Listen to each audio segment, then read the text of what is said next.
नमस्कार दोस्तों, हमारी जो टैक्सेशन लॉ की सीरीज़ चल रही है उसमें आज केस है case number 6 topic 2 agriculture income का, जिसका टाइटल है premium construction company limited versus CIT. इस केस के फैक्ट्स कुछ इस तरीके से थे। इस केस में जो अपेलेंट है, जो कंपनी है ना, एक ये एजेंट होती है किसी और कंपनी की। मेन कंपनी का नाम था मार्सलैंड कंपनी, उसकी एक एजेंट थी। इन दोनों के बीच में ये डिसाइड हुआ कि भाई तुम हमारा काम संभालोगे, बदले में हम तुम्हें 10% कमीशन दिया करेंगे। इन्होंने कहा ठीक है, हमें कोई दिक्कत नहीं है। तो ये तो बेसिकली एक एजेंट है जिसको 10% प्रॉफिट मिलता है जो मेन कंपनी अर्न करती है। मेन कंपनी का काम क्या था, उनके कुछ खेत वगैरह होते थे जिसमें शुगर केन वो ग्रो करते थे। गन्ना शुगर केन को ग्रो करने के बाद वो लोग उसको शुगर में कन्वर्ट करते थे। एक एग्रीकल्चर इनकम हो गई जिसके ऊपर टैक्स नहीं बनता।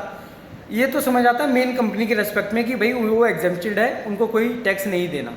मगर ये जो एपेलेंट है इस केस में, ये तो एक एजेंट है जिसको सिर्फ 10% मिला। उस कंपनी ने जो अर्न किया उसमें से 10% इनको दे दिया। इसके बाद 10% इनकम आई तो इनकम टैक्स आईटीओ वाले पहुंच गए कि भाई आप पे पैसा आया है, इनकम टैक्स दो। ये बोलता किस बात की इनकम, मैं तो एग्जेम्प्टेड हूँ। उन्होंने बोला कैसे एग्जेम्प्टेड हो। इसने बोला देखो सेक्शन 2 सब क्लॉज 1 ने जो बात करता है एग्रीकल्चर इनकम की, जिसको आप पढ़ोगे read with section 10 sub clause 1 IT act का ही, कि भाई अगर कोई इनकम आ रही है एग्रीकल्चर से तो उस पर आपको टैक्स देने की ज़रूरत नहीं है। आईटीओ ने बोला भाई साहब आप थोड़ी खेती कर रहे हो, ना आपका कोई खेत है, ना आपने कोई एग्रीकल्चर से इनकम ड्राइव करी है, आप तो इसमें बेसिकली एक एजेंट का काम कर रहे हो। आपको तो प्रॉफिट आया है 10% का, तो आपको तो टैक्स देना पड़ेगा। जब डिस्प्यूट इन दोनों के बीच में अराइज हुआ, लास्ट में सुप्रीम कोर्ट पे पहुंचा, तो सुप्रीम कोर्ट ने भी यही माना कि आपने कोई इनकम जो ड्राइव करी है वो एग्रीकल्चर सेक्टर से नहीं करी है। आपका एग्रीकल्चर से जब हम डेफिनेशन को पढ़ते हैं तो आपकी इनकम वहाँ से ड्राइव नहीं हुई है।